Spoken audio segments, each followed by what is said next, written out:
संत्रा प्रकल्प game changer ठरला पाहिजे, काळजी करू नका. लाडकी बहीण योजना चालूच राहतील. वरुड येथे जनसन्मान यात्रा सोहळ्यात अजित पवार यांचं प्रतिपादन.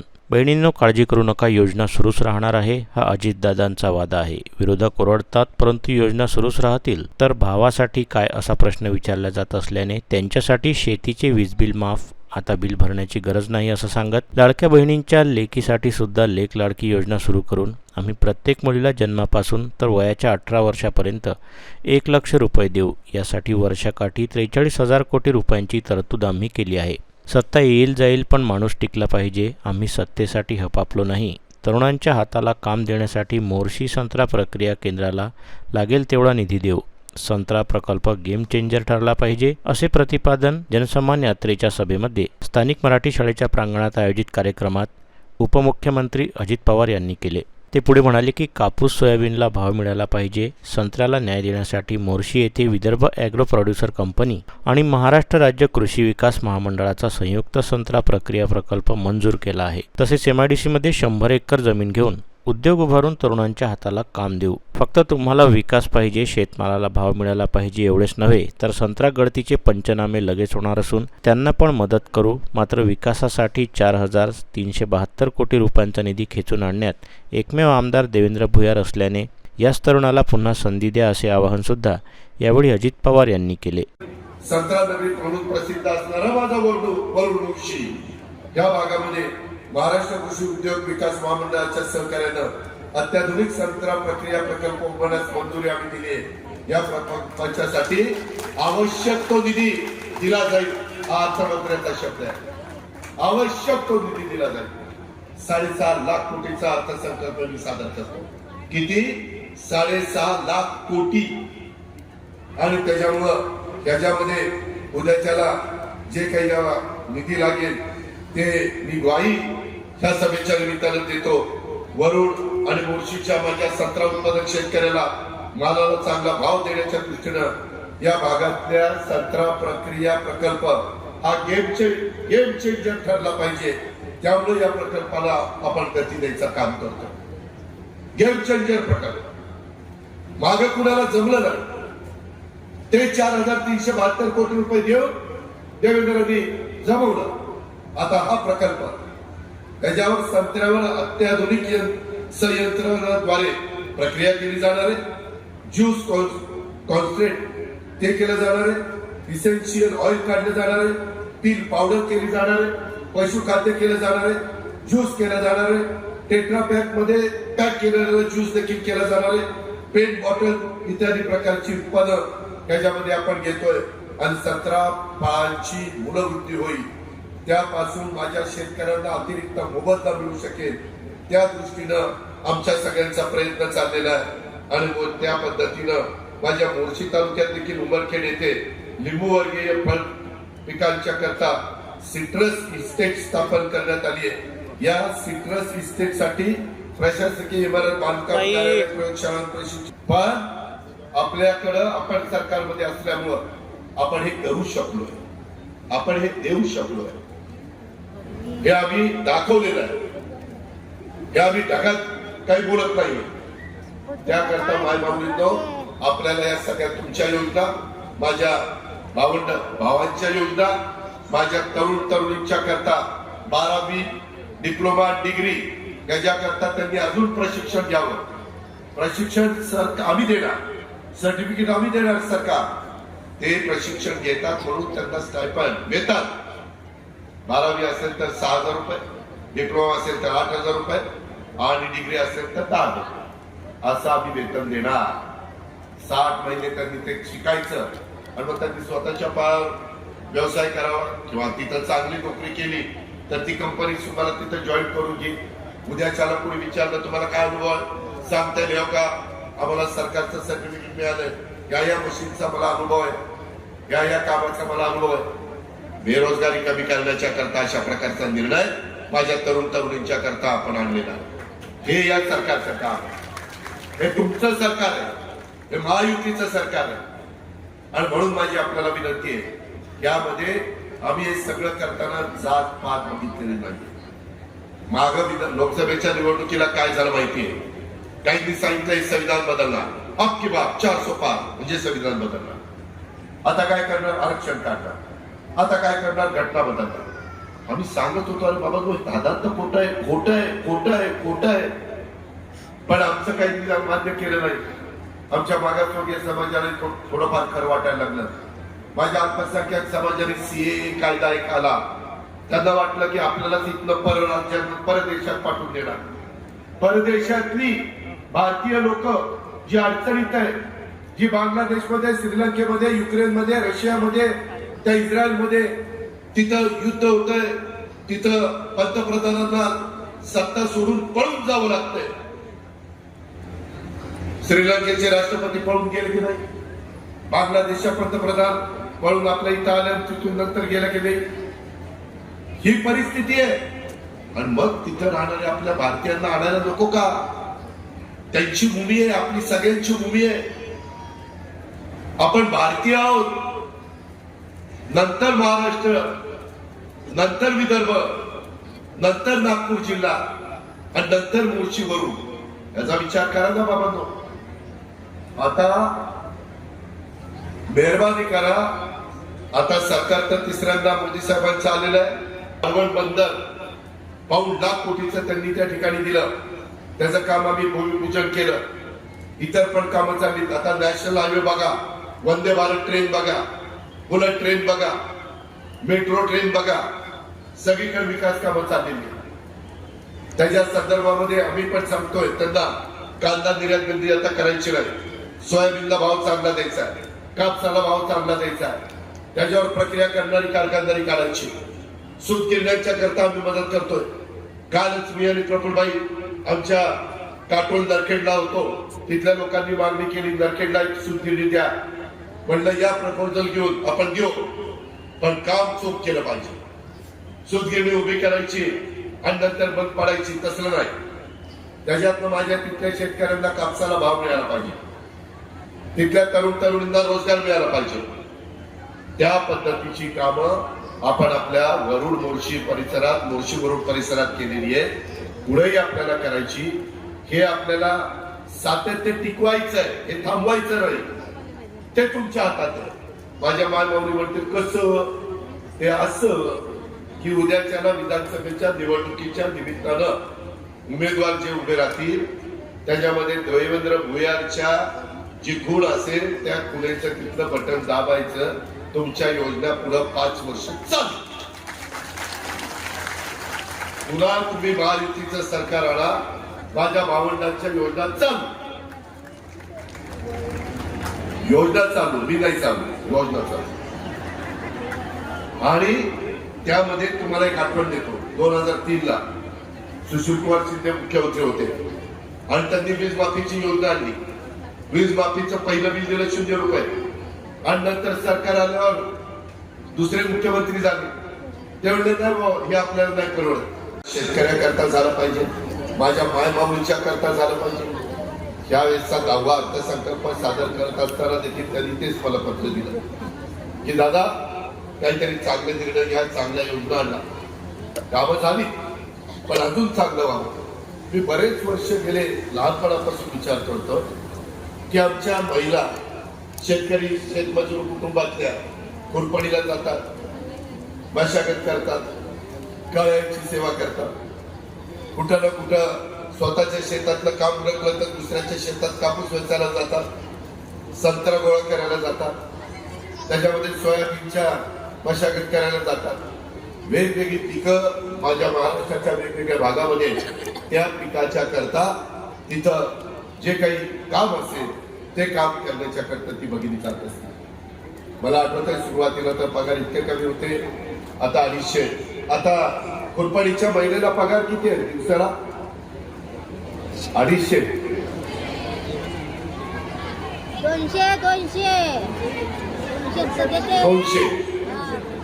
200 काहीकडे 300, काहीकडे 250. आज ती महिला सकाळपासून पहाटेपासून राबत असते. काही माझ्या महिला धुणमांडी करतात, काही माझ्या महिला झाडू पोछा करतात, काही माझ्या महिला शहरामध्ये नवरा बायको दोघेही सर्व्हिसला असले तरी स्वयंपाक करतात, काही माझ्या महिला त्याच्यामध्ये वेगवेगळ्या पद्धतीने काचा गोळा करतात, कचरा गोळा करतात, झोपडपट्टीमध्ये अतिशय खराब जीवन जगत असतात. त्यांना नाईलाज असतो. पोटाची खळगी भरण्याच्या करता ती मायमौली ती प्रयत्न करत असते. तिला वाटत नाही माझा मुलगा मुलगी चांगलं शिकावे, माझ्या नवऱ्याचं चांगलं व्हावं, आमच्या कुटुंबाचं चांगलं व्हावं, आम्हाला घर बांधता यावं. प्रत्येकाच्या मनात इथं माझी माय बोलत असली. प्रत्येकाचं स्वप्न आहे, काय सुद्धा प्रत्येकाचं असलं पाहिजे स्वप्न. आणि मग मी विचार केला की एवढा मोठा समाज, त्याच्यामध्ये योजना अशा आणायच्या, जातपात भेदभाव धर्म बिर्म त्याच्यामध्ये आला नाही पाहिजे, माणुसकी आली पाहिजे. गरीब 2.5 लाखाच्या आतमध्ये उत्पन्न असणाऱ्या सगळ्या महिला, साध्यापासून बांध्या असेल, ती आदिवासी असेल, ती भटकी असेल, ती अल्पसंख्याक असेल, ती बहुजन समाजाची असेल, ती माझी सर्वसाधारण समाजाची असेल, कुणी असेल, 2.5 लाखाच्या आतमध्ये तिचं उत्पन्न असेल तर तिला आपण 3,000 रुपये महिना द्यायचा आणि साधारण 18,000 रुपये वर्षाला होत होते. एक पूर्ण फुलाची पाकळी. या रक्षाबंधनाच्या निमित्तानं माझ्या भावाकडनं आमच्याकडनं तुम्हाला ओवाळणी समजा, काय समजायचं ते समजा. हा तुमचा अधिकार आहे. हा तुम्ही राबत असताना तुम्ही तुमच्या करता काही करत नाही. तुम्ही मुलाबाळांच्या करता करता, पतीच्या करता करता, सासू करता करता, सासऱ्या करता करता, सगळ्यांच्या करता करता 24 तासात कुणी बघा, पुरुष घ्या स्त्री घ्या, स्त्री सगळ्यात जास्त काम करते. परंतु तिला तो सन्मान. आम्ही मधल्या काळामध्ये 4 आमच्या आदिती तटकरे त्या खात्याच्या मंत्री, महिला बाल विकासच्या, त्यांनी त्या ठिकाणी अंगणवाडी आणि वेगवेगळ्या महिलांच्या करता काही योजना आणल्या. अजून काही योजना आमच्यामध्ये आहेत पाईपलाईन मध्ये. आम्ही ते त्यांच्या करता करणार आहे, कारण काम करताना त्यांनाही समाधान वाटलं पाहिजे. तर माझी महिला, माझी मायमाऊली चांगलं काम करू शकते.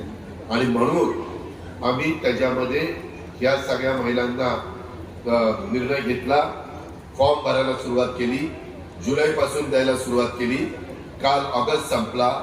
आता जुलै आणि ऑगस्ट या 2 महिन्यामध्ये माझ्या तमाम महाराष्ट्रातल्या महिलांना मला सांगायचंय, काल आम्ही नागपूरला, राज्याची उपराजधानी, तिथं 2रा कार्यक्रम केलाय.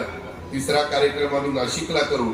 आम्ही 1,07,00,000 माझ्या मायमौलींना, लाभार्थींना 3,225 कोटी रुपये त्यांच्या बँकेमध्ये टाकतो. आणि मध्यस्थी नाही. मायमौलींनो, यावेळेस मी ठरवलं अजिबात त्याच्यामध्ये गडबड नाही झाली पाहिजे. कुणाच्या मार्फत नाही, डायरेक्ट तुमचा आधार कार्ड मधनं तुमच्या बँकेच्या अकाउंटला पैसा, मधी नाही. तुमच्या सहीनीच पैसे निघणार, दुसऱ्या कुणाच्या सहीनी नाही निघणार. तुम्हाला लागेल तेव्हा निघणार, तुम्हाला पाहिजे तेव्हा तुम्ही ते करा. आणि नंतर पुन्हा 2रा टप्पा काल आम्ही केला. त्या पहिल्या आणि 2ऱ्या टप्प्यामध्ये मिळून आता 1,60,00,000 लाभार्थी झालेले आणि 4,000 जवळपास 800 कोटी रुपये वाटले. 4,800 कोटी. आता 3रा टप्पा येणार. अजून काही महिला लाभार्थी खऱ्या अर्थाने असतील, त्या राहिलेल्या असतील तर ते करा. आम्ही 2 ते 2.5 कोटीचा साधारण उद्दिष्ट ठेवू. 46,000 कोटी रुपये वर्षाला त्याच्याकरता आम्ही बाजूला काढले. हे लोक पहिल्यांदा विरोध करतात. अहो, काल आपल्या high court, Mumbai high court, Nagpur bench, तिथं कोणतरी एकाने तिथं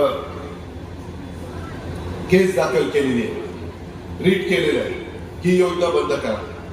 माझ्या किती महिलांना वाटतं ही योजना बंद व्हावी, त्यांनी हात वर करा, बंद व्हावी असं वाटतं. किती महिलांना ही कायम चालू राहावी असं वाटतं, त्यांनी हात वर करा. खाली माझ्या बाळामध्ये खाली हात करा. ह्यामध्ये मी महाराष्ट्रात फिरतोय, बहुतेक सगळीकडं करावी, चालू ठेवावी. ही चालू राहील, तुम्ही काळजी करू नका. हा अजितदादाचा वाद आहे. अजितदादा वादामध्ये काही बोलू शकतो. हा माझा वाद आहे. त्याच्यामध्ये कधी पडेल ती किंमत मोजेल, पडेल तो खोटं बोलणार नाही. आणि या पद्धतीने आपल्याला पुढे जायचं आहे. मी एकच योजना ती आणली नाही. तुमच्या महायुतीच्या सरकारने अनेक योजना आणल्या. ती एक योजना आहे 3 गॅस सिलेंडर फ्री, 52 लाख आमच्या कुटुंबियांना, महिलांना त्यांच्या अकाउंटला वर्षाला 3 गॅसचे पैसे जाणार. गॅसची किंमत जेवढी असेल तेवढे पैसे 3 गॅसचे तुमच्या. आम्ही नुसतं बोलत नाही, हे सगळं करत असताना देवेंद्रजी अनेक महत्वाचे निर्णय माझ्याकडनं पहिल्यांदा महाविकास आघाडीच्या सरकारकडनं, नंतर महायुतीच्या सरकारकडनं त्या ठिकाणी करून घेतले. त्याच्यात अनेकदा म्हणायचं की दादा एकदाच मी तुम्हाला देणार आहे. शेवटी अंतिम वेळ आज आली. आज जे काही पुतळे आपण उभे केले पूर्णाकृती, आज तुमच्या माझ्या महाराष्ट्रामध्ये राजकोट किल्ल्याच्या ठिकाणी महाराजांचा पुतळ्याच्या बद्दलची जी घटना घडली, दुर्घटना घडली, वेदनादायी घटना घडली, सगळ्यांना ठेच पोचणारी घटना घडली, सगळ्यांच्या भावना दुखवणारी घटना घडली. ते युगपुरुष आहे. आजही त्यांचा इतिहास सांगितल्यानंतर अंगावर शहारे येतात, असा छत्रपती शिवाजी महाराजांचा इतिहास. पण ते झाल्यानंतर मी वेगवेगळ्या प्रकारची चर्चा चाललेली होती. मी सर्व महाराष्ट्रातल्या लोकांना सांगितलं, जनतेला सांगितलं, 13 कोटी जनतेला सांगितलं, मी महाराष्ट्राची माफी मागतो. हे घडायला नको होतं. मी स्वतः जाऊन बघितलं, तिथं चौकशी लावली. त्याच्या कोणामध्ये जाणार आहे, कॉन्ट्रॅक्टर चुकीचा होता का, आर्किटेक्ट चुकीचा होता का, ज्यांनी पुतळा बनवला तो शिल्पकार चुकीचा होता, कुणीतरी चूक केलेलीच आहे. ते गाळ्या दगडावरची पाणी रेग आहे, ते शोधलं जाणार आहे. चौकशी चालू आहे. त्याला कडक शासन करणार, त्याला सोडणार नाही. कारण महाराष्ट्राचं एक आदराचं स्थान छत्रपती शिवाजी महाराज. सगळ्यांच्या भावना महाराजांशी जोडल्या गेलेल्या आहेत. आज मी इथं आल्यानंतर महाराजांच्या पुतळ्याचं आणि महात्मा ज्योतिराव फुलेंच्या पुतळ्याचं अनावरण केलं. मी अनेक वर्ष बघतो, मला इतिहास वाचायची, मला माहिती घ्यायची आवड आहे. मोर्शी वरुडकरांनो, तुमच्या माझ्या जगामध्ये, देशामध्ये, राज्यामध्ये अनेक राजे, अनेक होऊन गेले. पण तुम्ही बघा, त्या त्या राज्यांच्या काळात हे निजामांचं राज्य, हे मोगलांचं राज्य, असं वेगवेगळ्या त्या राजांची नावं त्याला दिलेली होती. छत्रपती शिवाजी महाराजांनी जे राज्य केलं ते हिंदवी स्वराज्य, रयतेचं राज्य. त्याला महाराजांचं आडनाव भोसले होतं. भोसल्यांचं राज्य कधी म्हटलं गेलं नाही. रयत म्हणजे आपण सगळे रयत, रयतेचं राज्य, हिंदवी स्वराज्य. हा इतिहास फक्त युगपुरुष छत्रपती शिवाजी महाराजच करू शकतात. म्हणून आज देखील महाराजांचा पुतळा बघितला, महाराजांचा फोटो बघितला की आपण त्याच्या पुढे नतमस्तक होतो. असा राजा पुन्हा होणं नाही. एवढा मोठा राजा होऊन गेला. आज मी ज्यावेळेस माफी मागितल्यानंतर देशाचे पंतप्रधान पालघरला आले होते, त्यांनी पण माफी मागितली. परंतु दुर्दैवाने काहींना राजकारण करायचं. त्याच्यामध्ये आता हे 2 पुतळे उभे केले, इथल्या लोकांनीच उभे केले. देवेंद्रांनी पुढाकार घेतला, आम्ही निधी दिला, तुमच्या शहराची जागा दिली, कॉन्ट्रॅक्टर वेगवेगळे सगळे काही, त्याला काही नियमावली, त्या नियमाचं पालन केलं. कुठल्या राज्यकर्त्यांना वाटणार आहे की आपल्या काळामध्ये एखाद्या युगपुरुषाचा, महापुरुषाचा किंवा राजमाताची जाऊन त्याच्यामध्ये पुण्यश्लोक अहिल्यादेवी होळकर, रमाई माता, त्याच्यामध्ये सावित्रीबाई फुले, शाहू फुले आंबेडकर, मौलाना आझाद, त्याच्यामध्ये अण्णाभाऊ साठे, त्याच्यामध्ये छत्रपती शिवाजी महाराज, किती जणांची नावं घेऊ. या सगळ्यांचा कुठेही पूर्णाकृती किंवा पुतळा केला किंवा अश्वारूढ पुतळा केला तर तो चांगलाच झाला पाहिजे, अशी सगळ्यांची भावना. परंतु काही जण विकास कामाच्या ऐवजी निव्वळ राजकारण, आज पण काही त्याच्यामध्ये आंदोलन केलं. ठीक आहे, लोकशाहीमध्ये प्रत्येकाला आंदोलन करण्याचा अधिकार आहे, तुम्हाला पण आहे, माझ्या मायबाऊलीला पण आहे, माझ्या बांधवांना पण आहे. मी नाही म्हणत का, अहिंसेच्या मार्गाने दुसऱ्याचं नुकसान होणार नाही. सार्वजनिक वस्तूचं, सार्वजनिक ज्या बाबी आहेत त्याचं नुकसान होणार नाही, कारण तो समाजाचा पैसा आहे.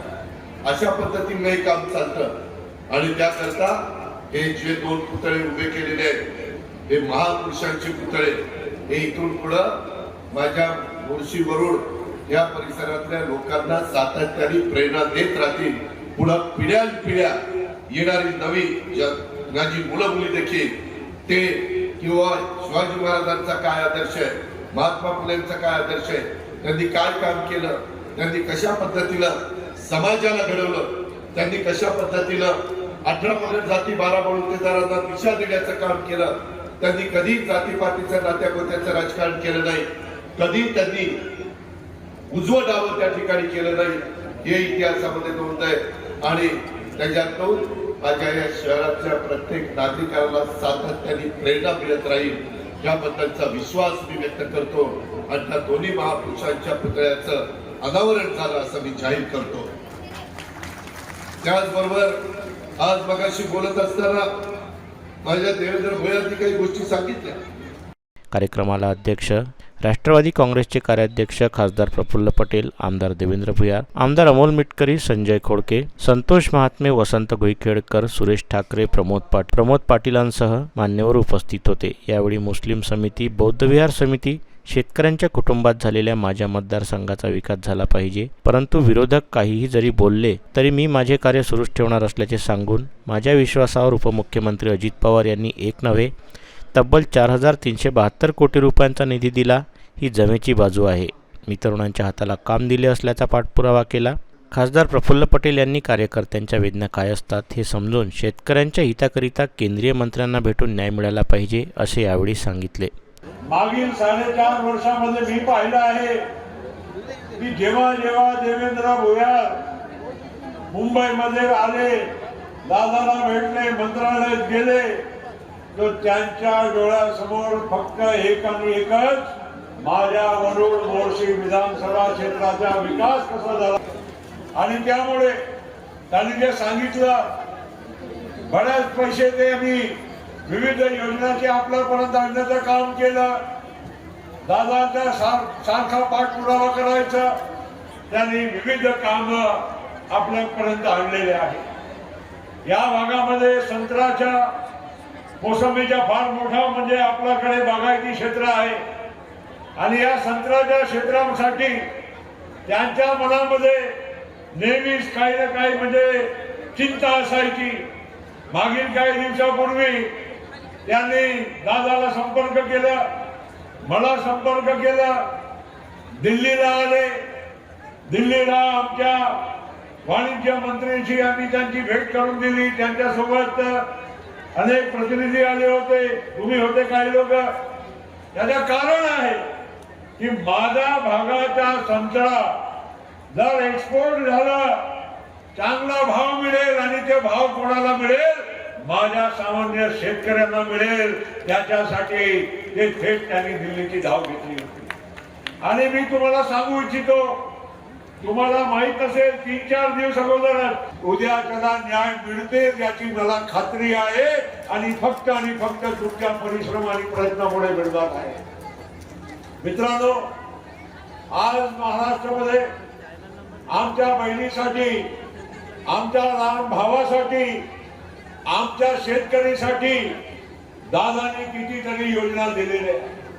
माझ्या बहिणीला रक्षाबंधनची भेट खऱ्या अर्थानं जर कोणी दिली असेल, त्याचं नाव आहे अजितदादा पवार. यांनी आज थेट तुमच्या खात्यामध्ये डीबीटीच्या माध्यमातून तुम्हाला पैसे दिले आहेत. हे पैसे नाही आहे, ही काही तुम्हाला काही देण नाही आहे. हे तुमच्या स्वाभिमान वाढवण्यासाठी, उंचवण्यासाठी, ही महिलांच्या सक्षमीकरणासाठी ही दादाची योजना तुमच्यापर्यंत आलेली आहे. आणि आतापर्यंत 2.25 कोटी महिलांच्या, बहिणीच्या यामध्ये समावेश होऊन गेलेला आहे. आणि आम्हाला खात्री आहे की अजून ही योजना चालू आहे, रजिस्ट्रेशन चालू आहे. 31 ऑगस्टची मर्यादा जरी राहिली असेल, त्यांना नक्की 1 जुलैपासून ते त्यांना त्यांच्या अधिकाराचा पैसा मिळणार आहे. आणि त्यामुळे आज आपल्या सगळ्यांना हे विचार करण्याची गरज आहे की काम करणारे लोक, मोठमोठी घोषणा करतात, येतात जातात. देवेंद्रभाऊ तुम्ही चांगलं केलं, 4.5 वर्षात तुम्ही मंत्री कोणाला इथे आणलं नाही, काय फरक पडत नाही. कोणी येते पाहुणे जातात, त्यांना तुमची काय पडलेली नसते. आज दादा आहे जो मुंबईमध्ये बसून त्यांच्या मन आमच्या ग्रामीण भागातल्या अर्थव्यवस्थेसाठी त्यांच्या मन नेहमी धगधग करत असतो. त्यांच्या मनामध्ये नेहमी चिंता असते, माझ्या शेतकऱ्यांचं काय होईल, माझ्या ग्रामीण भागामध्ये राहणाऱ्या माणसाच्या आमच्या भगिनीचं काय होईल, हे विचार करणारा चिंता करणारा एक माणूस आहे. त्यांचं नाव अजित दादा. आणि म्हणून अख्खा महाराष्ट्रामध्ये त्यांची ओळख आहे. हे एकच वादा अजित दादा, एकच वादा अजित दादा. आणि म्हणून आपल्या सगळ्यांना मी एवढं सांगायला आलेलो, मी आपल्याच भागातला आहो, मी गोंदियाचा आहो, पण आपल्या या विदर्भामध्ये आपल्याला समृद्धी घडवून आणायची आहे, खेचून आणायची. त्याच्यासाठी काम करणारे लोक पाहिजे. आज अजितदादा सारखा नेतृत्व, आज आमच्यासारखे लोक अजितदादा बरोबर का गेले? आमचे वर्षानुवर्ष संबंध राष्ट्रवादीच्या ज्येष्ठांच्या बरोबर राहिले होते.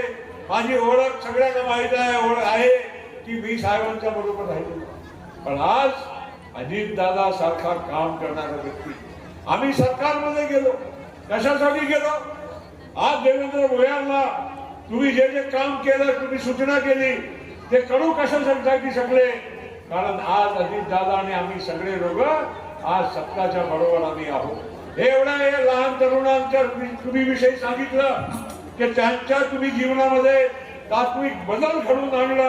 हे कशासाठी शक्य झालं? तुम्ही एक सामान्य कार्यकर्त्यांना मुंबईपर्यंत तुम्ही पोहोचवलं. आणि मित्रांनो, एवढ्यासाठी मी आज या सगळ्या लोकांना विनंती करायला आलेलो आहोत की आता येणारा काळ जवळचाच काळ आहे. लोक म्हणजे अनेक गोष्टी चुकीच्या म्हणजे ते महाराष्ट्रामध्ये वातावरण खराब करण्यासाठी आज प्रयत्न करून राहिलेले आहे. आणि राजकीय त्यांची पोळी कशी शेकायची त्याच्याशिवाय त्यांच्या मनामध्ये दुसरं काहीच राहिलं नाही. आणि त्यामुळे प्रत्येक घटना झाली, काही प्रसंग झाला, याचा राजकारण करायचा, याचा तुमच्यावर काय परिणाम होतो, तुमच्या विकासावर काय परिणाम होतो, त्याची काही कोणाला घेतली नाही. त्यामुळे आता काही दिवसानंतर आपल्याला परत विचार करावा लागणार आहे. हे आपल्याला आता एक परत संधी मिळणार आहे. मागच्या लोकसभेच्या वेळेस देशामध्ये आणि खास करून महाराष्ट्रामध्ये एक वेगळा नॅरेटिव्ह लोकांनी चालवलं. फेक नॅरेटिव्ह ज्याला म्हणते, खोटा अपप्रचार होता, आपण त्याच्या बळी पडलो. पण मी तुम्हाला सांगतो, हे सगळे महामानवभाव ज्यांचा आपण इथे सन्मान केला, आपण त्यांना हार अर्पण केला, फुलं अर्पण केले, हे महामानवांचा, शिवशाहू फुले आंबेडकरांचा हा महाराष्ट्र आहे. आणि त्याच विचारावर चालणारा हा राष्ट्रवादी काँग्रेस पक्ष आहे. त्यामुळे आपल्या सर्वांना विनंती करतो की आमच्या सोबत तुम्ही आम्हाला साथ द्या, दादाला साथ द्या, देवेंद्र भोयारला साथ द्या. एवढं आजच्या दिवशी. व्हिडिओला लाईक करा, शेअर करा. मंडल न्यूजच्या यूट्यूब चॅनलला सबस्क्राईब करा. फेसबुक व इंस्टाग्रामला फॉलो करा.